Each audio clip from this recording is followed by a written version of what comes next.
반갑습니다. 베이스캠프 교회 김원기 목사입니다. 오늘 크리스찬이 알아야 할 신앙생활의 모든 것에서는 하나님의 뜻을 분별하는 7가지를 한번 살펴보려고 합니다. 신앙생활한다. 우리 신앙생활한다 이야기를 하잖아요. 우리 믿음으로 산다. 크리스찬이다 라고 하는 삶의 모습으로 살아가는데 그 삶의 여정 가운데 가장 중요한 것은 무엇일까요? 내 크리스찬이다. 내 그리스도인이다. 내 신앙생활한다 함에 있어서 가장 중요한 것. 그렇습니다. 가장 중요한 건 하나님이죠. 하나님. 그러면 그 다음으로 중요한 것은 무엇일까요? 하나님 나라입니다. 내 나라를 이루는 삶이 아니잖아요. 하나님 나라를 이루는 삶으로 어떻게 살아갈 것인가를 고민하는 것. 이거 가장 중요한 일이고. 그러면 세 번째로 중요한 일은 무엇일까요? 그렇습니다. 하나님의 뜻을 이루어 드리는 삶. 하나님의 뜻은 무엇인가? 이게 세 번째로 중요하다라고 하는 것이죠. 결국 우리가 신앙생활한다. 우리가 그리스도인이 된다. 우리가 그리스도를 쫓아가는 삶으로 살아가는 삶의 여정 속에서 있다라고 하는 것은 하나님에게 초점을 맞추고 하나님 나라에 초점을 맞추고 하나님의 뜻이 어디에 있는지 거기에 초점을 맞추면서 살아가겠습니다라고 고백하는 것이죠. 그 뜻을 알 수도 있어요. 그런데 그 뜻을 영원히 모를 수도 있습니다. 내가 알지 못했다고 해가지고 하나님의 뜻이 없어지는 것이 아니라 내가 느끼지 못한다고 해가지고 하나님의 뜻이 없어져 버리는 것이 아니라 하나님의 뜻은 어제나 오늘이나 동일한 모습으로 우리에게 다가오고 있으면서 우리가 그 뜻을 쫓아 살아가기를 바라는 삶으로 나타나는 것이죠. 오늘 하나님의 뜻을 분별하는 7가지 데이브 비어맨이 정리해 놓은 것을 함께 여러분들하고 나누어 보도록 하겠습니다. 첫 번째, 하나님께 초점을 맞춰라. 당연한 이야기죠. 당연한 이야기입니다. 나에게 초점을 맞추는 것이 아니라 하나님께 초점을 맞추는 것이죠. 막연하잖아요. 하나님께 초점을 맞춘다? 뜬구름 잡는 것 같고 뭐가 그러면 하나님께 초점을 맞추는 것이다. 내가 그냥 재밌어라고 내가 좋아하는 일이면 그게 하나님의 초점을 맞추는 것 아닌가? 이렇게 생각할 수 있지만 좀 넓게 생각하면 이런 의미. 세상을 향한 하나님의 뜻은 무엇인가? 이 세상을 움직이는 데 있어서 세상을 향한 하나님의 뜻이 무엇인가? 뭐 어떤 사람은 평화라고도 이야기할 수 있겠죠. 어떤 사람은 희생이라고도 이야기할 수 있을 것입니다. 어떤 사람은 나눔이라고 하는 것을 가지고 올 수도 있고 어떤 사람은 사랑이라고 하는 것, 뭐 수많은 이야기들이 올 수 있겠죠. 내가 생각하는 것이 아니라 과연 이 세상을 향한 하나님의 진정한 뜻은 무엇인가라고 질문해 보는 것입니다. 그러면 나는 그 뜻에 부합하면서 살아가고 있는가? 이걸 또 고민합니다. 평화라고 생각하는 사람은 내가 그 뜻에 그 평화를 이루기 위해서 나는 무엇을 하고 있는가? 사랑의 실천이라고 생각하는 사람은 나는 그 세상의 사랑의 실천을 위해서 어떻게 살아가고 있는가? 나는 세상에 어떤 존재로 던져져 있는가 고백하는 것. 그것이 바로 세상을 향한 하나님의 뜻이라고 할 수 있을 것입니다. 마태복음 6장 33절에 이렇게 표현하고 있죠. 그런즉 너희는 먼저 그의 나라와 그의 의를 구하라. 그리하면 이 모든 것을 너희에게 더하시리라. 모든 것의 중심으로 하나님을 내가 살겠습니다. 모든 삶의 중심으로 내가 하나님을 먼저 놓겠습니다. 그러면 그의 나라와 그의 의를 구하는 삶으로 살아야 된다라고 하는 것을 우리에게 보여주고 있는 것이죠. 세상의 가치, 세상 속에서 그리스도인들이 선한 영향력을 가지고 살아가는 삶의 여정 가운데 과연 정말 무엇이 어떤 것이 그의 나라와 그의 의를 구하는 삶인지 그걸 쫓아가 보는 삶으로 살아야 된다라고 하는 것입니다. 두 번째, 하나님이 당신에게 말씀하신 것에 순종하라라고 하는 것이죠. 하나님은 우리에게 끊임없이 이야기해 놓으셨습니다. 하나님의 말씀이 성경을 통해서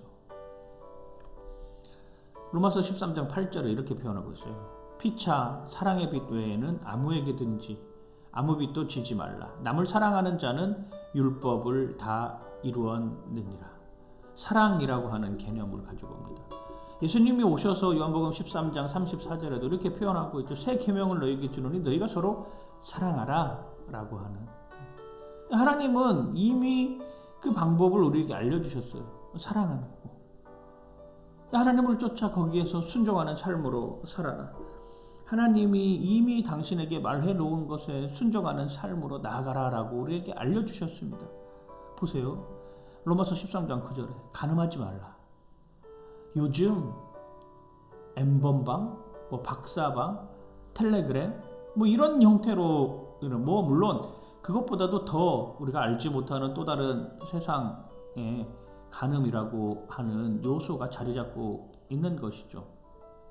유력 정치인이 한 여성을 성추행하고 자신이 맡았던 자리에서 내려오는 일들이 비일비재합니다. 정치인뿐만 아니죠. 종교인도 마찬가지죠. 목사도 예외는 아니죠. 이건 하나님의 뜻이 아니라고 하는 것이죠. 간음하지 말라. 살인하지 말라. 직접 죽이는 것뿐만 아니라 말로 죽이는 것 이게 다 살인하는 것 아니겠습니까? 이런 거 하지 말아라라고 하는 것은 이미 말씀해 놓으셨다라고 하는 도둑질을 하지 말아라. 꼭 훔쳐와야 도둑질입니까?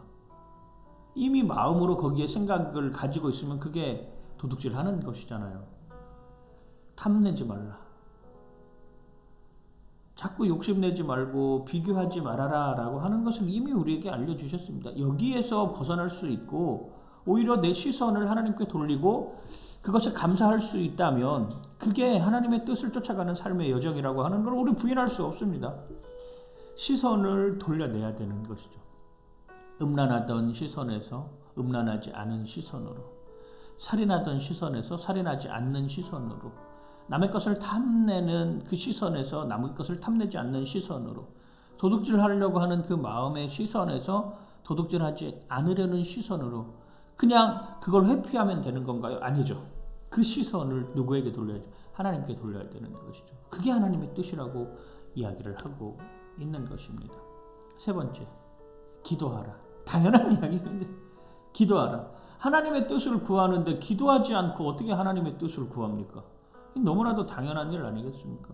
내가 아버지의 뜻을 알려고 하면 아버지에게 물어봐야 되잖아요.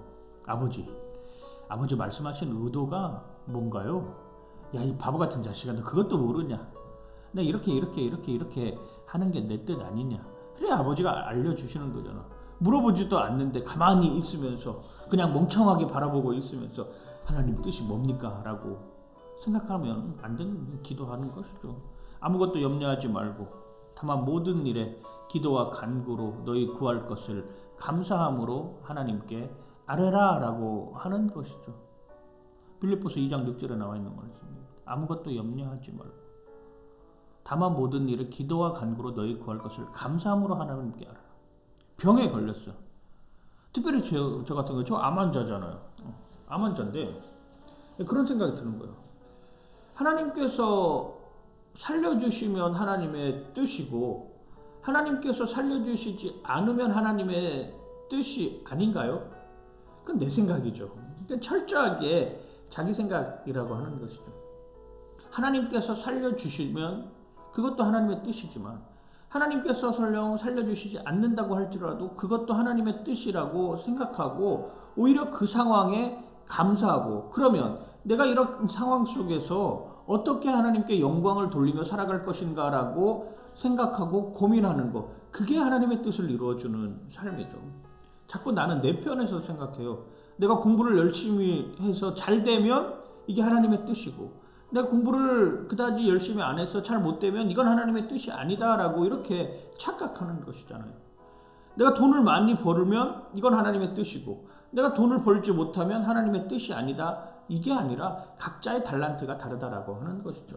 각자 가지고 있는 자신의 재능이 다른데 그 재능만큼 사용하는 거잖아요. 그게 하나님의 뜻이죠. 인간적인 욕심으로 잘 되면 좋죠. 근데 잘 되지 않더라도 오히려 감사드리는 이런 삶을 살아가는 것, 이게 하나님의 뜻이라고 하는 것입니다. 이걸 기억하는. 가끔 폐업 감사 예배 드리시는 분들이 있어요. 폐업 감사 예배. 말도 안 되잖아요. 내 생각에서 보면 가뜩이나 장사도 안 돼가지고 힘들어 죽겠는데 폐업까지 하게 됐어, 가게가.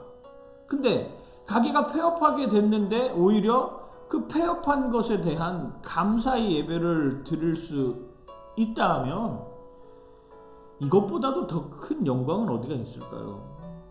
하나님 반드시 그런 사람들을 살려주시고 재기시켜 주실 것이라고 확신합니다. 근데 폐업하는 상황 속에서도 감사를 하는데 우리는 기도해야 됩니다. 그게 하나님의 뜻을 이루는 방법이에요. 네 번째, 성경을 연구하라. 그렇죠. 이미 우리는 성경을 통해서 하나님이 말씀에 놓으셨어요.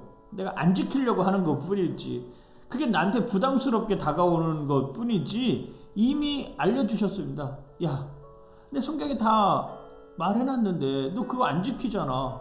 그러면서 무슨 하나님의 뜻을 구한다고 생각을 하냐. 모든 성경은 하나님의 감동으로 된 것으로 교훈과 책망과 바르게 함과 의로 교육하기에 유익하니 이는 하나님의 사람으로 온전하게 하며 모든 선한 일을 행할 능력을 갖추게 하려 함이라 라고 분명하게 이야기를 하고 있습니다. 이미 성경에 우리가 해야 할 일, 하지 말아야 할 일, 우리가 어떻게 하나님의 뜻을 쫓아 살아가는 삶을 살 건지 그렇지 않은지 알려주셨죠. 그 성경을 우리가 묵상하고 그리고 그 말씀이 어떤 모습으로 우리에게 다가오고 있는지 고민하지 않고서 하나님의 뜻을 구한다, 이건 나쁜 놈이죠. 도둑놈입니다, 말 그대로. 하나님 팔아먹는 거죠. 다섯 번째, 조언을 구하라. 잠언서에 보면 이렇게 표현하고 경영은 의논함으로 성취하나니 지략을 베풀고 전쟁할지니라. 성경적으로 잘 아는 사람의 도움을 받을 수도 있어요. 그런데 그렇지 않은 사람의 도움을 받을 수도 있습니다. 누구에게나 문이 열려 있다라고 하는 것이죠. 목사라고 해가지고 다 아는 것인가요? 목사라고 해가지고 정답을 다 제시해 줄 수 있나요? 목사도 똑같이 그런 여건에서, 그런 환경에서 지내지 않으면 못할 수 있어요. 그러면 목사 말고 다른 사람에게, 신앙을 가진 사람에게 물어보고 그 편을 듣고 하나님 편으로 갈 수도 있고, 어쩌면 신앙을 갖지 않는 사람에게도 조언을 받고 영향을 받아서 다시금 하나님께로 돌아올 줄 아는 그 모습이 된다고 하면 그것도 상관없습니다.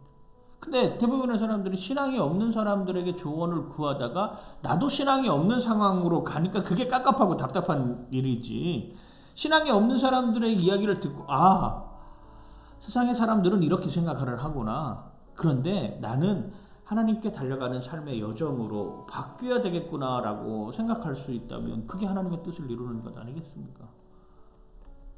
우선순위를 정하라. 내가 하루의 삶 가운데, 아니면 한 달의 생활 가운데, 아니면 내가 1년의 여정 가운데 우선순위를 정하라. 우선순위를 정하는 데 있어서 가장 중요한 척도가 되는 게 뭔지 아세요? 돈이에요. 돈. 내가 내 수입에서 사용하고 있는 돈의 우선순위를 보면 나는 그래도 하나님 편에서 좀 살려고 살아가고 있구나라고 알 수 있습니다. 그런데 내가 벌어들이는 수입에서 사용하는 돈이 하나님과 전혀 상관없는 곳에서 사용되어지는 빈도가 많다라고 하면 아직은 내가 하나님께 좀 덜 가까이 갔구나, 이렇게 생각하면 확실해요. 이건 당연한 일입니다. 내 우선순위를 정하라 라고 이야기를 하고 내 생각이 어디에 있는지라고 이야기를 하지만 결국 그 우선순위를 정하는 기준이라고 하는 내가 사용하는 돈의 지출을 보면 이 사람이 어디에 마음을 쏟고 있는지 분명히 알 수 있는 것이죠. 이건 당연한 일입니다. 이건 당연한 일이고, 목사도 마찬가지고, 신앙의 여정을 살아가면서 하나님으로 우선순위로 생각하고 있다라고 하면 거기에 마음을 쏟고 거기에 돈을 지불하는 것은 그 우선순위에 있어서 최고의 가치를 실현하고 있다라고 하는 것이죠. 내 우선순위가 어디 있는지, 내가 사용하고 있는 돈이 어디에 제일 많이 쓰이는지 순서를 매겨보면 충분히 알 수 있습니다. 마지 너희는 이 세대를 본받지 말고 오직 마음을 새롭게 함으로 변화를 받아 하나님의 선하시고 기뻐하시고 온전하신 뜻이 무엇인지 분별하도록 가라. 지금은 미디어의 전쟁의 시작, 가치관의 전쟁의 시작입니다. 세계관의 전쟁의 시대에 우리는 살고 있어요. 메시지 전쟁의 시대에 살고 있습니다. 수많은 쏟아지는 정보들 가운데 내가 분별하고 그것이 옳고 그름을 판단하고 그것이 정말로 하나님 뜻에 합한 일인지 끊임없이 하나님의 말씀을 통해서 분별해 내야 되는 것, 그게 그리스도인들이 해야 되는 일이죠. 그게 신앙생활이고 그게 하나님의 뜻을 쫓아가는 삶의 여정이라고 하는 것입니다. 7번째, 확신을 갖고 행동하라. 그렇지 않습니까?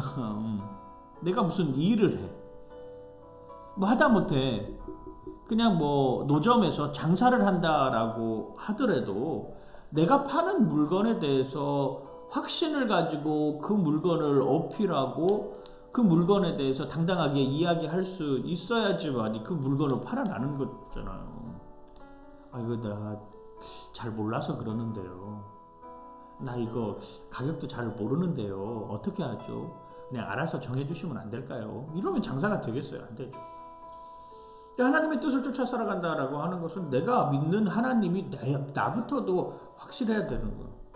내가 복음을 부끄럽게 여기는데 그 부끄러운 복음이 다른 사람들에게 온전히 전하여진다라고 하는 것은 정말 하나님의 은혜가 아니고서는 알 수 없는 그런 상황이라고 하는 것입니다. 내 확신을 갖고 행동하는 것이죠. 오직 믿음으로 구하고 조금도 의심하지 말라. 의심하는 자는 마치 바람에 밀려 요동하는 바닷물결 같으니 이런 사람은 무엇이든지 주께 얻기를 생각하지 말라. 두 마음을 품어 모든 일에 정함이 없는 자로라. 믿음으로 구했으면 의심하지 않는 것이죠. 의심하기 시작하면 모든 것을 믿을 수가 없습니다. 그런데 의심하지 않으면 믿을 수 있어요. 예수 그리스도가 날 위해서 십자가에 죽으셨다라고 하는 것도 믿는 삶으로 살아가는 것입니다. 이게 하나님의 뜻을 쫓아가는 방법이에요. 다 아는 이야기죠. 우리가 늘상 들었던 이야기죠. 당연한 것이라고 생각하는 것이죠. 근데 그럼에도 불구하고 사람들은 계속 끊임없이 구합니다. 하나님 뜻을 구하죠. 하나님 뜻은 정해져 있는데 아직 내 뜻이 정해져 있기 때문에 계속 구하는 거예요. 하나님의 뜻은 성경을 통해서 분명하게 말씀하고 있는데 내가 그렇게 못하겠다라고 하는 거예요. 내가 그렇게 살지 못하겠다라고 하는 거예요. 불편하다라고 하는 거예요. 그럼 아직 뜻을 정하지 못했다라고 하는 거 아니겠습니까? 세상의 종교는 내 뜻을 이루어줄 신을 찾지만 기독교 신앙의 핵심은 하나님의 뜻을 이루어드리는 내가 되는 것입니다. 이게 신앙의 여정이죠. 내 거 하려고 하면은 뭐 불교나 뭐 도교나 유교나 이슬람교나 뭐 그런 데는 가시면 돼요. 근데 정말 진정한 크리스찬으로서 살아가기 위해서 우리가 해야 될 일이 무엇이냐? 하나님의 뜻을 어떻게 이루어 드릴 것인가? 이 세상에 어떻게 하나님의 선한 영향력을 행사할 것인가? 그걸 고민하는 여러분들 되시길 주님의 이름으로 간절히 축원하고 축복합니다. 여러분, 하나님의 뜻에 살아가면서 항상 기뻐하고 쉬지 말고 기도하고 범사에 감사하는 여러분들 되시길 주님의 이름으로 간절히 축원하고 축복합니다. 파이팅!